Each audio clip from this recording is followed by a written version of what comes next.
नमस्कार, माझी ओळख करून देतो. माझं नाव किसन तरटे. आत्ता आपण कोरेगाव बिहोर तालुका दौंड जिल्हा पुणे इथे आलेलो आहोत. तर इथं एक शेतकऱ्यांना, प्रगतशील शेतकरी ह्यांना आपल्या ऊसासाठी नेटसप बायोफिटची खतं वापरलेत. तर ह्यांना या खतं वापरून काय रिझल्ट आला आहे, सर्वप्रथम आपण त्यांची ओळख करून घेऊ. तर तुमची ओळख करून द्या आमच्या शेतकरी बांधवांना. नमस्कार, मी कैलास ज्ञानदेव बेनके, राहणार मुक्काम पोस्ट कोरेगाव बिहोर तालुका दौंड जिल्हा पुणे. तर आता आपण हा ऊस बघत आहोत. हा ऊस आहे 86-032 या जातीचा. तर आपण ह्या ऊसासाठी लागण कधी केली आणि ह्या प्लॉटसाठी फवारण्या आणि पाण्यातले डोस हे आपल्या बायोफिट प्रोडक्टचे कसे घेतले ते आपण ह्यांच्यातर्फे मार्गदर्शन घेणार आहोत. तर सर्वप्रथम तुमची लागण कुठल्या महिन्यामध्ये होते? 7 जूनची लागण आहे.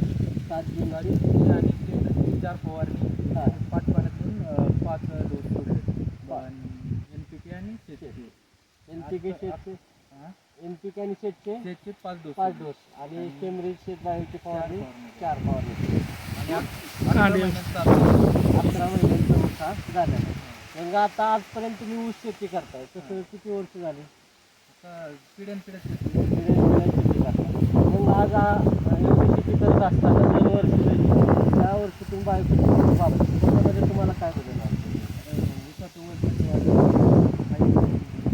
म्हणजे ऊसामध्ये वजनाची वाढ चांगली झाली आणि उंची भरपूर वाढली.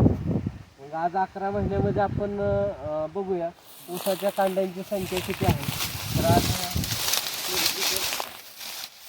1, 2, 3, 4, 5, 6, 7, 8, 9, 10, 11, 12, 13, 14, 15, 16, 17, 18, 19, 20, 21, 22, 23, 24, 25, 26, 27, 28, 29 कांड्यावरती हा ऊस आपला पोचलेला आहे. म्हणजे 11 महिन्यात 29 कांड्यावरती आहे. म्हणजे आजपर्यंत तुम्ही शेती करत असताना 11 महिन्यात सर्वसाधारण किती कांड्यापर्यंत ऊस पोचतो? 15 कांड्यापर्यंत. म्हणजे आपल्याला जवळपास 15 ते 20 20 म्हणलं सॉरी. जाणवलं तुम्हाला आपलं जेवण.